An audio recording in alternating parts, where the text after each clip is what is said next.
is my audience before I start my speech. Okay, Avery Island is a famous island. Have you ever heard of it?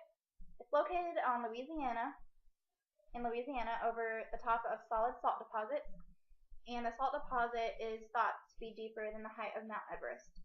It contains 2,200 acres, but 170 of those acres contain the jungle garden. And on the garden, there are lots of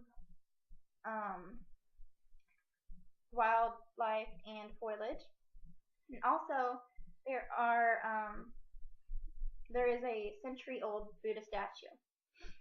Get ready to enter the most beautiful historical island of Louisiana with me as I tell you about the attractions, history, and landscapes of the island. The jungle garden contains 170 acres of semi-tropical foliage and wildlife. Some of the foliage include azaleas, camellias, and bamboo. There are hills and the marshes are very essential to the island because this is where the egrets migrate to.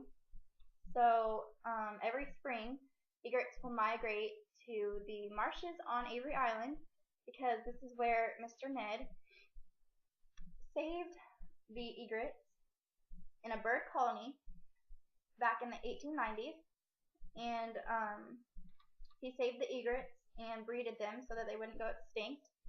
So he also prized rare plants on the island, and he kept the crews away from the oak trees while oil was discovered in 1942. There is a path on some of the land of the island, and it's a long path lined with oak trees, and the oak trees have Spanish moss hanging from them, and it's really pretty. I've actually been to Avery Island, so I've seen all of this, and it's really pretty.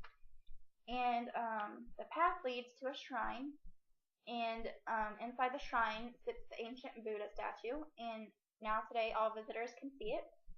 So this was just a gift to Mr. Ned from saving the birds. And some of the other wildlife include alligators and raccoons and deer, but when I went, I only saw alligators and deer. I didn't see any raccoons, but we got to get up close to the alligators, so that was pretty cool. But this island is also open to visitors to tour the famous Tabasco pepper sauce factory.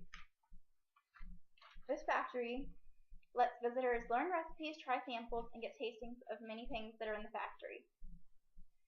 This is where they age tobacco sauce and ship it to places all over the world. First, you go and watch a short film over the history of the factory and the island, and then you get a guided tour of the bottling and packaging of the Tabasco sauce.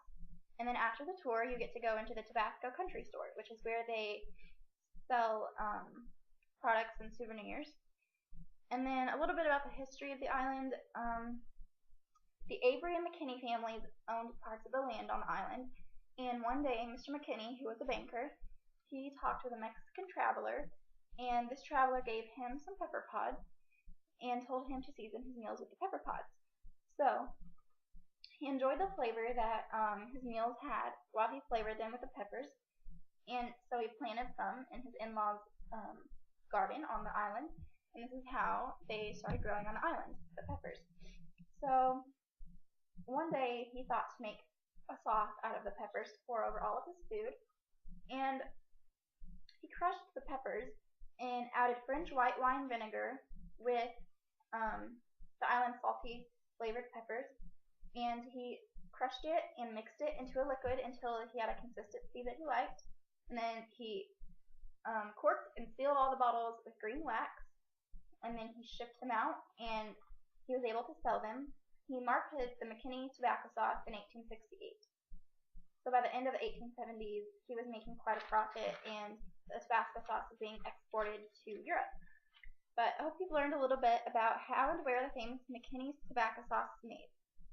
I hope you enjoyed learning about the jungle garden and landscapes, along with the famous Avery Island that should be given more recognition today.